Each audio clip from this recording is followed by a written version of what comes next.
Культурный человек – это человек, ориентированный на высокие нравственные ценности, стремящийся питать душу возвышенным и прекрасным, что мы и постараемся делать в ближайшие полчаса. В эфире программа «Культура», с вами Элиза Барахоева. Главные темы выпуска. Первая книга вышла «Айлам», она вышла в 2023 году. Она повествует о путешествии человека в мир духов. Попадает он туда, конечно, случайно, проводился определенный опыт, и человек познает взаимодействие мира духов и мира людей. Мастерство слова и магия сюжета, фантастика, ставшая реальностью. У нас в гостях автор оригинального слога, писательница Лаура Дзаурова.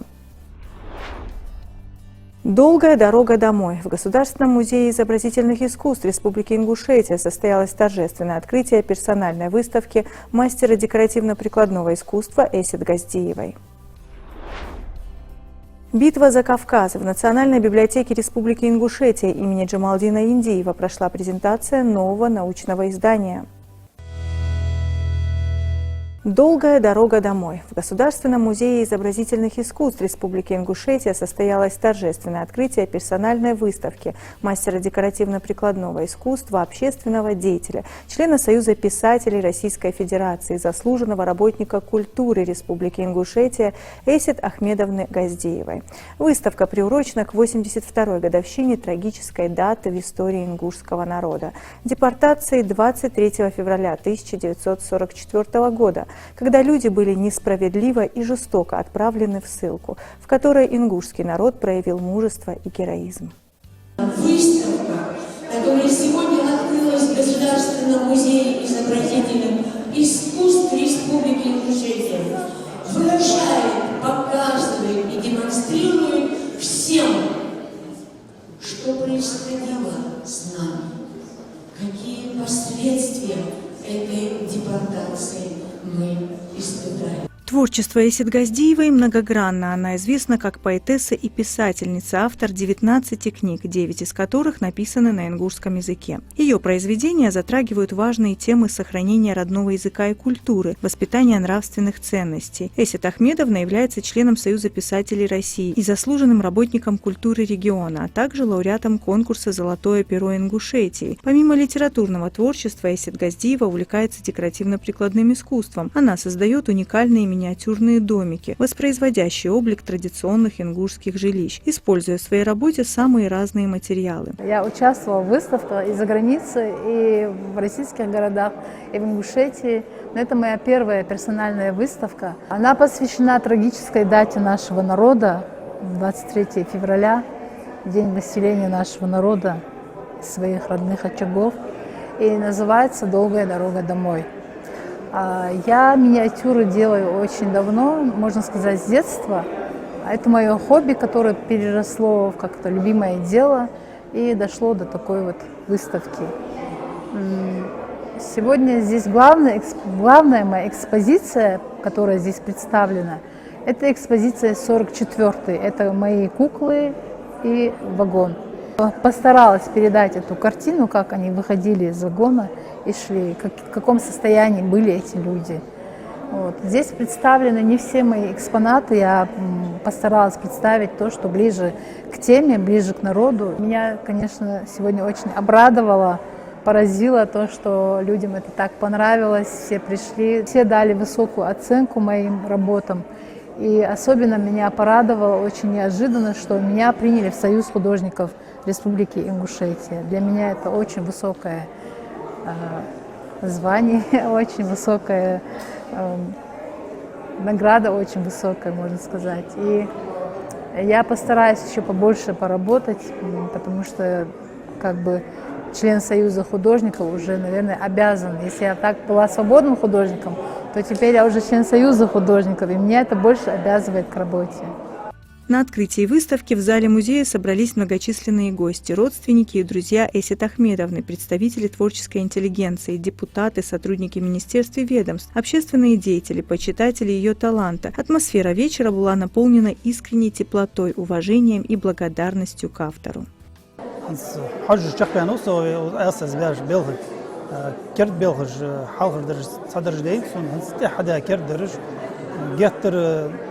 إسقاها قويتش وي ديست شيشم مدوزي هنس أخشر وي قم سبرة ديا دقا ميحق ديا زبال عيشة دعول مش تدعو دوك داها وزدج ستي بارش أو حاجيتات أسيتوشي بيلغش كا زديت قاستا أسوا دريالتش سي سورتن شغلرا سي سبيلغ سي شقول بيار saçma muhattodu sta athabe vizluşsan bagdriyalç diki bol berşilda diki xayaq zega atım xalar hadi zatsu boalır hambali waqt ersmiyata yaç stres adı qoyso ishana yaç surtun şu şey degi çoğu çıqsı diyaltı şu haber göt ehtimal çoğu ersmiyata yaç nasıl bir надо почувствовать это все только тогда получается передать вот это все أسيت بركل أبيز بس يبوه برا وبيلها تحصل قحيجة ير قمن إيش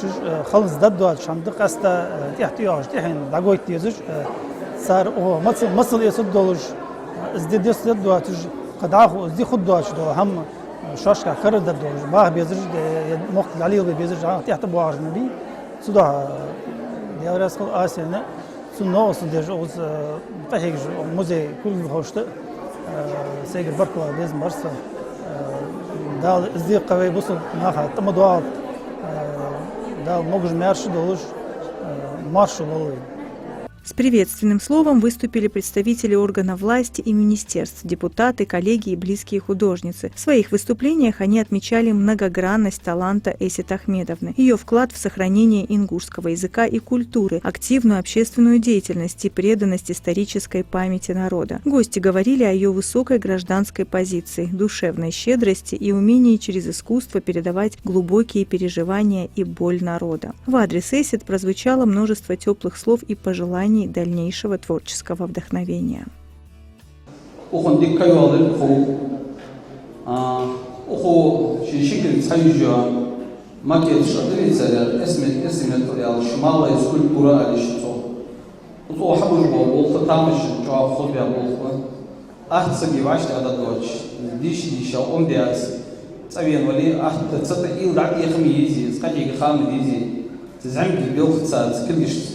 زبول حبيب خامديزي فضوخ دري أخ دري سيخ دري دوق أخشدوخ خشدوخ دري مع دولت سوين تهر زامنشا أخ أوغ دوخ دو إلسيت تطوع بنيقي يتا أوغ تغن دين هذا سورت انشطوع بنيقي خوغي إلسيت مصد يواد مخيطوع بنو أوغ حقو شايوغ إلسيت خو كذي كيغير درجة أخار تركب دوش بلدو دي أخا أو حاول تشحبوه كل بخوش تسيوزي يوازو كوي سيوزي بركو أبو سان هانيالشي تغنى استحوا ويتسن تغنى خذوا حبعجيتا زيادة سواوي تاخ خل دقة عتقة خل دولجة شوات وارجي بولجة أصحابك بيشنا أسخلوا لينشنا تيجي شبيات سوينشنا أسخل بدي تقطع سوينشنا حتى أخل مديت صورت برهيجة حد خلوا صورت سبت سخان لينجي خلونج. Экспозиция объединила живописные полотна и работы декоративно-прикладного искусства, в которых отражены размышления автора о трагедии депортации, судьбе ингушского народа и силе возвращения к родным истокам. Особое внимание посетителей привлекли миниатюрные домики, воссоздающие традиционные ингушские жилища, ставшие символом утраченной родины и надежды на возрождение. Глубокий эмоциональный отклик вызвала серия картин «13», представленная в едином формате и раскрывающая целостный авторский замысел. Не зря говорят, что страдания имеют генетическую память. Вот эта память, она в нас живет, она болит, она никогда не дает нам далеко уйти. Мы, может быть, как-то все-таки жизнь отвлекает, но далеко уйти от тех событий мы не можем.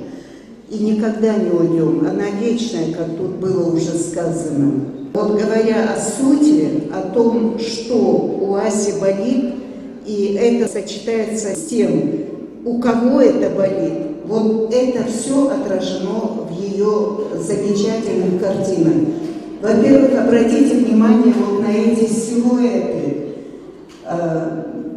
многоуровневые, многогранные. Они так много нам говорят, уже сами эти очертания.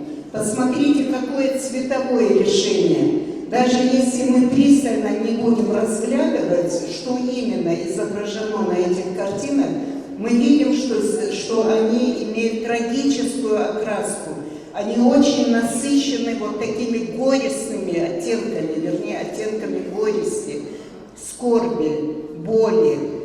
И удивительно, Ася, даже крупным художникам не удается передать прозрачный цвет или белый цвет. Это нам кажется, можно вот нанести кистью белую краску, и он получится белым. Нет, здесь имеет значение игра света и тени. Вот эти небеса, посмотрите тоже, как это все. Вот здесь в каждой мете, которая обозревается в этих картинах, чувствуется глубокая смысловая нагрузка. Выставка стала пространством живого диалога поколений. Для старшего поколения это память о пережитом, для молодежи возможность прикоснуться к истории своего народа и осознать цену утраты и возвращения. Открытие выставки Эсет Газдиевой «Долгая дорога домой» стало не просто художественным событием, а актом исторической памяти и гражданской ответственности. Главный посыл выставки – помнить, чтобы трагедия никогда не повторилась. Выставка открыта до конца февраля текущего года.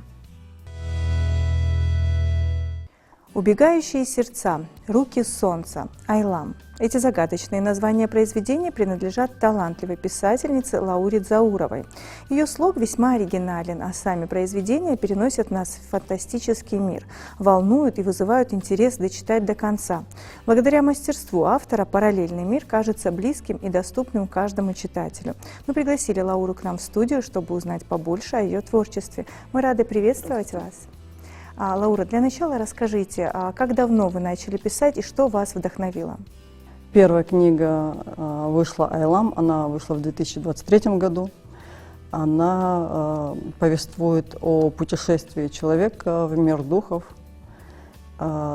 Попадает он туда, конечно, случайно, проводился определенный опыт, и человек познает взаимодействие мира духов и мира людей через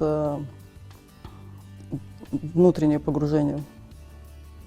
Как интересно. А что непосредственно вас вдохновило? Вдохновила, наверное, больше попытка разобраться. Мы в любом случае все знаем, что параллельный мир есть, мир духов есть. А для себя разобраться, как это взаимодействие осуществляется. Личная попытка выразилась в рассказ. Там был опыт. Опыт заключался в том, что энергетическое тело отделялось от физического тела, и человек начинал уже, оказываясь в другом измерении, видеть потусторонний мир, мир джиннов, мир духов. И понимая, что он также опасен, там есть как и положительные герои, так и отрицательные герои. И знакомится с ними, взаимодействует с ними, познает этот мир и учится выживать в этом мире. Ну, и да, есть там и положительные герои, и те, кто читал книгу, им очень понравился персонаж Аис, это тоже дух, джин. Ну, у вас два высших образования, это юридическое, экономическое. И как так случилось, что вот творчество неожиданно стало в вашей жизни? Творчество, мне кажется, каждый человек должен попробовать себя в любом проявлении творчества. Это написание картин, книг, лепка, очень полезно и успокаивает. Я вот решила попробовать вначале рисовать. Я поняла, что, в принципе, для этого у меня не так много таланта, хотя попытки были, несколько картин нарисовано.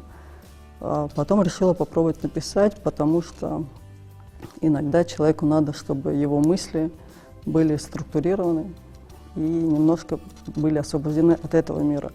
Потому что когда мы погружаемся, живем в нашем реальном мире, иногда ты тонешь в повседневности, в разговорах, в действиях, и хочется выбраться из этого.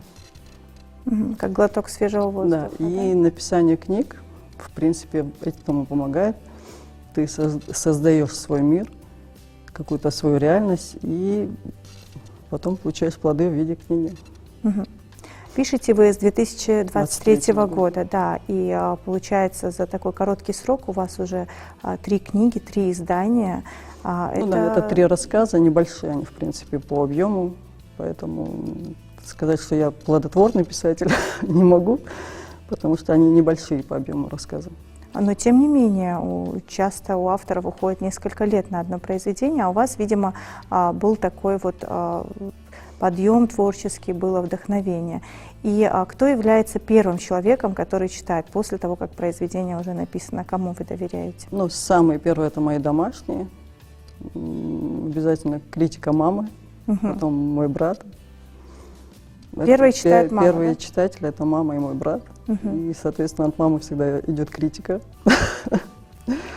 Ей не нравится тема, которая затронута в книгах. Она, как человек другого поколения, считает, что... Ну, тема сложная и ответственная. Да, и она считает, что нельзя эти темы трогать, раскрывать, даже говорить в каких-то степени о них. Ну, у нее идет критика. Немного с опаской, да, получается? Брат более современный, все-таки другое поколение. И, в принципе, ему мои произведения нравятся. А действия происходят не в Ингушетии. Почему именно другие континенты, другие страны? Книга, в принципе, рассказы, они были рассчитаны не только на ингушскую аудиторию, они писались про другие. В принципе, во всех 3 книгах где-то Прага, Пакистан, Стамбул, Нью-Йорк, то есть разные города, разные страны, но везде есть какая-то отсылка на Ингушетию, чтобы читатель, который будет читать ее за пределами республики, захотелось узнать что-то про Ингушетию. Как эффект 25-го кадра, да? Ну, так немножко примерно постарались, так, да. чтобы для других национальностей, других народов вызвать интерес к Ингушетии. Айлам — это название с ингушского переводится как «вселенная». Да. Можете немножко раскрыть суть произведения для наших зрителей, не вдаваясь в детали, чтобы им было интересно почитать? Первоначальное название было «Синхронизация», потому что суть была, чтобы человек потом вернулся в свое тело. Весь его путь — это было возвращение к себе. А так как, когда уже рассказ был написан, выяснилось, что синхронизация есть у нас российский автор, рассказ «Синхронизация», и был поиск другого названия. И как брат мой первый был читатель, он предложил название «Айлам». И сказал, это очень красивое название, космос, вселенная, как раз у тебя они путешествуют в других мирах и будет очень подходить. Ну и звучит очень красиво, да.